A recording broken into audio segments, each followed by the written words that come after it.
खून की प्यास पार्ट 2।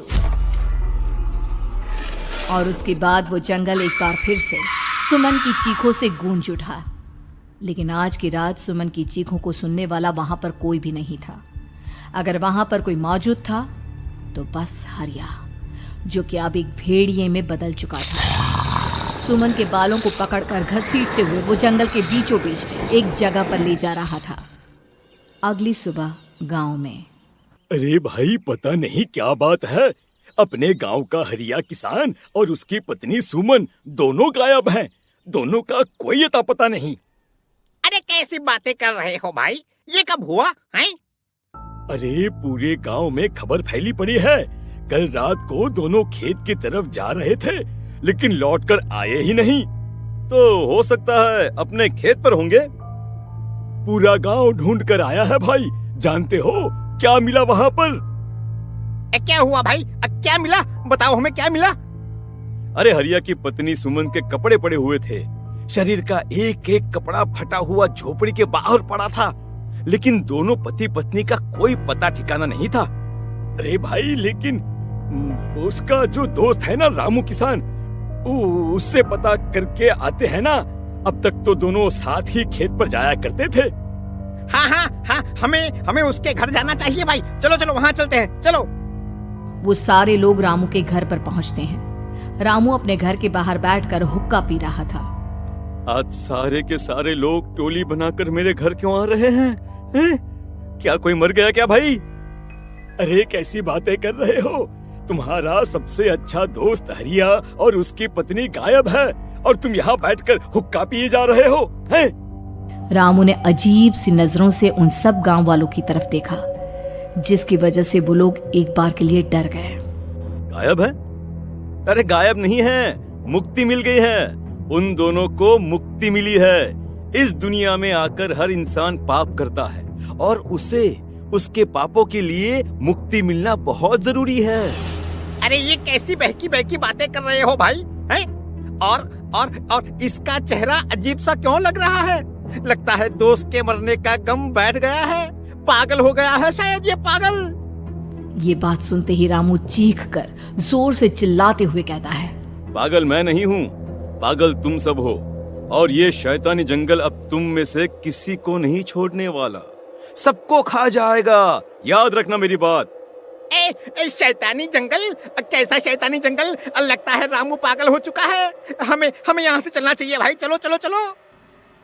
तभी रामू की पत्नी बाहर आती है। नहीं, आप लोग इनकी बात का बुरा मत मानिए।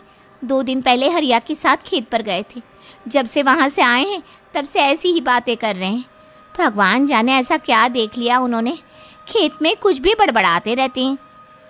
लेकिन गांव के लोगों ने कमला की कोई बात नहीं सुनी और वो सब वहां से चले गए। रात अब धीरे धीरे ढलने लगी थी। तभी अचानक किसी ने धीमी सी आवाज में रामू को पुकारा। रामू, आ जाओ, मैं तुम्हारा इंतजार कर रहा हूँ। और सुनो, अपनी पत्नी को साथ लेकर आना, नहीं तो काम अधूरा रह जाएगा। ये आवाज सुनते ही रामू के चेहरे पर शैतानी मुस्कुराहट आ जाती है। वो धीमे कदमों से अपने घर के अंदर आता है। क्या हुआ? तबीयत ठीक है ना अब आपकी? मैं तुझे अपने साथ खेत पर ले जाने आया हूँ, चल। मैं तुम्हारे साथ कहीं नहीं जाने वाली। मुन्ना गहरी नींद में सो रहा है और उसे अकेला छोड़कर मैं तुम्हारे साथ खेत पर नहीं आ सकती। वैसे भी तुम्हारे उन खेतों में भगवान जाने कौन सा राक्षस घूम रहा है, मुझे तो डर लगता है। रामू गुस्से में दांत पीसता अपनी झोपड़ी से बाहर आ जाता है और कमला गहरी नींद में अपने बच्चे के साथ सो जाती है।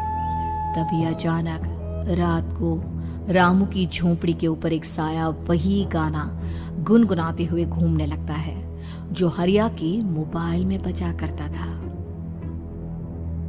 मैं मौत हूँ, मौत हूँ, मौत जो बसरी है चारों ओर, जो आएगी कहीं से भी निगल जाएगी सबको। मैं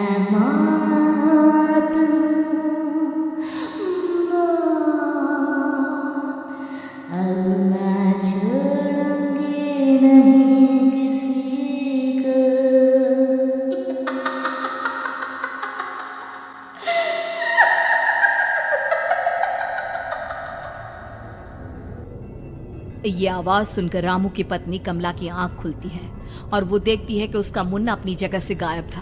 कमला चीखते हुए बाहर दौड़ कर आती है। वहां पर उसने देखा कि रामू ने अपने बच्चे को झोपड़ी के बाहर एक पेड़ से उल्टा लटकाया हुआ था और उसका बच्चा चीख चीख कर रो रहा था। वहीं दूसरी तरफ एक साया बच्चे के ठीक नीचे आग जलाकर उसके चारों तरफ हैवानों की तरफ नाच रहा था। छोड़ दो मेरे बच्चे को। अरे क्या कर रहे हो तुम? शर्म नहीं आती तुम्हें? अपने ही बच्चे को इस तरह मौत के हवाले करते हुए। अपना बच्चा? किसने कहा ये मेरा बच्चा है? अरे ये तो उस रामू की औलाद है, इस गांव के किसान रामू की, और मेरी दुश्मनी इस गांव के हर इंसान के साथ है। क्या? कैसी बात कर रहे हो तुम? और ये औरत कौन है? ये मेरे बच्चे को खा जाएगी। तभी अचानक से उस साया ने एक बेहद खतरनाक दिखने वाली औरत का रूप ले लिया और उसकी आंखों से आग निकल रही थी। सही पहचाना तूने। मैं तेरे बच्चे को खा जाऊंगी। अगर तू अपनी इस हैवान पति रामू के साथ जंगल नहीं आए तो मैं तेरे बच्चे को खा जाऊंगी। लेकिन क्यों? आखिर क्या चाहती हो तुम मुझसे? मुझे जंगल क्यों ले जाना चाहती हो?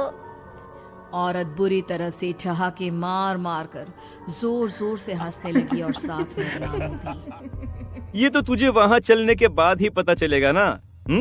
अगर तू नहीं आई तो थोड़ी देर में तेरा ये बच्चा आग में जलकर मर जाएगा। चल जल्दी। नहीं, मेरे बच्चे को छोड़ दो। तुम जहाँ कहोगे मैं तुम्हारे साथ चलने के लिए तैयार हूँ। और उसके बाद उस बच्चे को झोपड़ी में लिटाकर आगे आगे वो साया चल रहा था और उसके पीछे पीछे रामू अपनी पत्नी के बाल पकड़कर उसे घसीटते हुए जंगल की तरफ ले गया।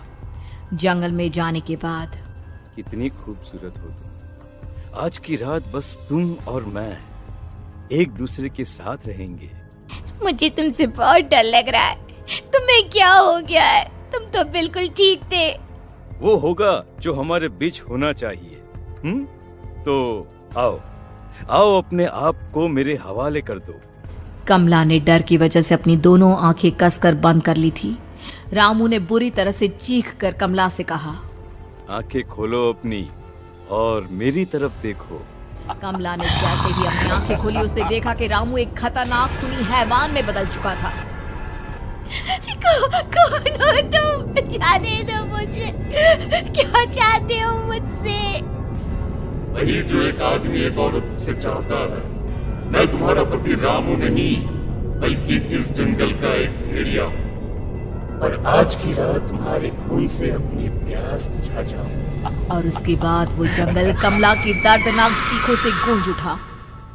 अगली सुबह कमला के कपड़े भी जंगल में उसी तरह पाए गए जैसे कि सुमन के पाए गए थे। इस घटना के बाद पूरे गांव में दहशत का माहौल था।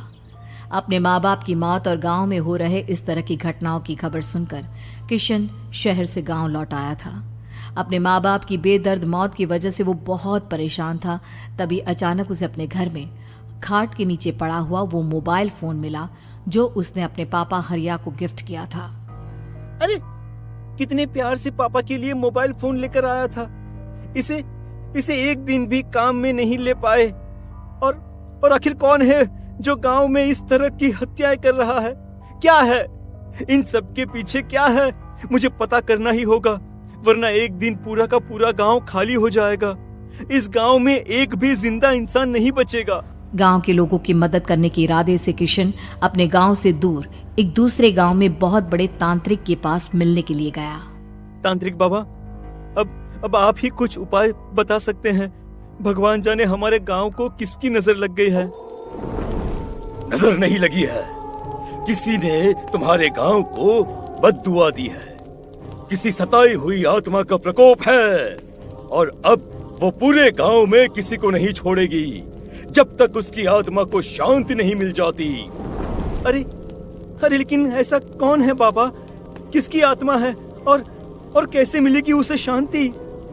मौत है मौत, कहीं से भी आएगी और सबको निगल जाएगी। इससे बचने का सिर्फ एक ही उपाय है, लेकिन उस उपाय को करना आसान नहीं होगा। जो भी उस उपाय को करने की कोशिश करेगा उसकी जान जा सकती है। भले ही मेरी जान चली जाए, लेकिन मैं अपने गांव के लोगों की जान बचाने की पूरी कोशिश करूंगा बाबा। तो ठीक है, फिर अगली अमावस की रात जैसा मैं कहता हूँ वैसा ही करना। अमावस की रात तांत्रिक के बताए अनुसार किशन अपने साथ केरोसिन लेकर जंगल की तरफ चल पड़ा। उसके हाथ में देवी के मंदिर का सिंदूर भी था। किशन जंगल के बीचों बीच पहुंचा। ये देखकर उसकी आंखें फटी की फटी रह गई। वहां एक उबलते पानी का तालाब था और कई लोगों की लाश लटक रही थी। किशन के माँ बाप की लाश भी वहीं थी।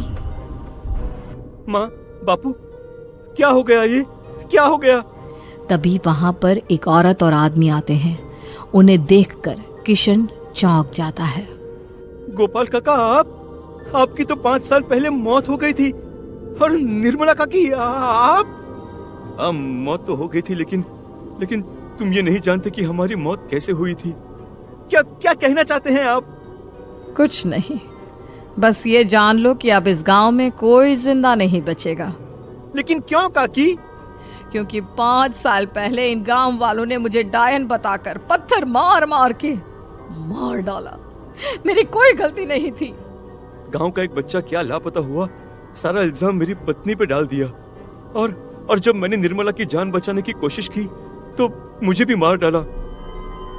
आपके साथ ये बहुत गलत हुआ काकी, लेकिन आप जो कर रहे हैं वो भी सही नहीं है ना? तुम यहाँ से चले जाओ वरना तुम भी नहीं बचोगे। हमारी आत्मा पिछले 5 साल से मुक्ति के लिए भटक रही है। चले जाओ यहाँ से। मौका देखकर किशन सिंदूर उन दोनों के ऊपर डाल देता है। उनका शरीर जलने लगता है और वो भयानक तरीके से चिल्लाने लगते हैं। अगले ही पल किशन उनके ऊपर केरोसिन डाल देता है और वो दोनों जल जाते हैं। किशन अपने माँ बाप और दूसरी लाशों का अंतिम संस्कार करवाता है और अपने घर लौट आता है। लेकिन वो अभी भी इस बात से अनजान है कि मोबाइल अभी भी बज रहा था। मैं मौत हूँ।